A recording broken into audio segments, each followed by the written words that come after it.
Le livre du ciel, tome 1. Les impressions de Louisa après avoir contemplé la gloire des anges et des saints dans le ciel.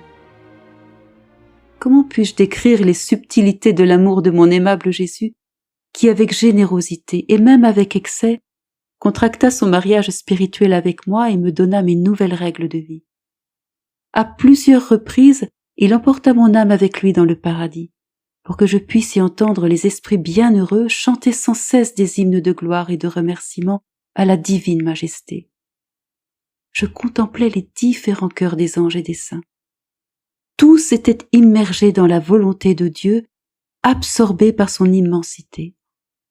Comme je regardais autour du trône de Dieu, je vis plusieurs lumières resplendissantes, infiniment plus resplendissantes que le soleil. Ceci me permit de voir et de comprendre les vertus intrinsèques et les attributs de Dieu, qui dans leur essence sont communes aux trois personnes divines. J'étais capable de comprendre que des âmes bénies, ensemble ou en succession, jouissent de cette lumière et en restent ravies. Et malgré les siècles sans fin de l'éternité, elles ne comprennent jamais complètement Dieu. Ceci parce que les esprits créés ne peuvent pas comprendre la majesté, l'immensité et la sainteté de Dieu, un être incréé et incompréhensible. De ce que j'ai vu et appris, j'ai aussi compris que les esprits angéliques et les bienheureux participent aux vertus de la Trinité quand ils baignent dans cette lumière. Tout comme nous sommes exposés à la pleine lumière du soleil, nous en sommes réchauffés.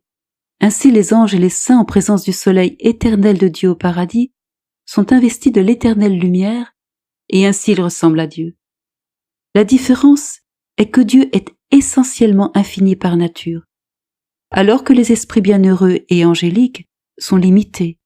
Ils participent aux attributs de Dieu seulement selon leur capacité propre et limitée.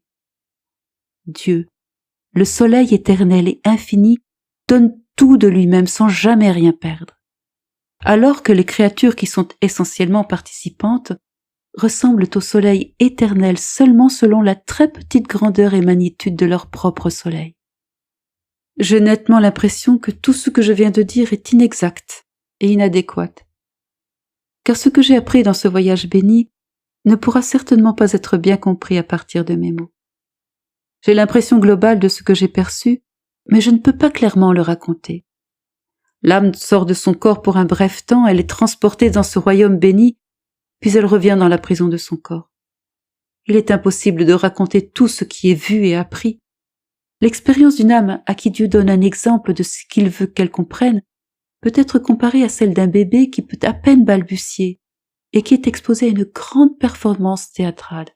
Il voudra dire beaucoup de choses de ses impressions, mais parce qu'il ne sait pas comment le dire, il a honte et reste muet. Si ce n'était de l'obéissance, j'aimerais mieux rester muette comme une enfant. Je ne peux que dire absurdité après absurdité.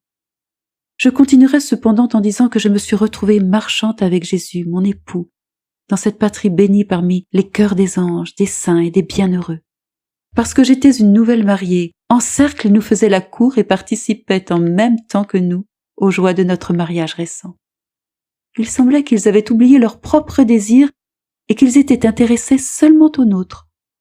S'adressant aux saints, Jésus dit « À cause de sa fidélité à ma grâce, cette âme est devenue un triomphe et un prodige de mon amour. » Puis il me présenta aux anges et leur dit « Voyez comme mon amour pour elle a tout surpassé. » Il me plaça ensuite dans le siège de gloire pour lequel il m'a rendu digne. Il me dit « Ici est ta place de gloire, et personne ne pourra te la prendre. » Je croyais qu'il voulait dire que je ne retournerais pas sur la terre. Mais hélas, du moment que je fus convaincu de cela, je me suis retrouvé entre les murs de mon corps.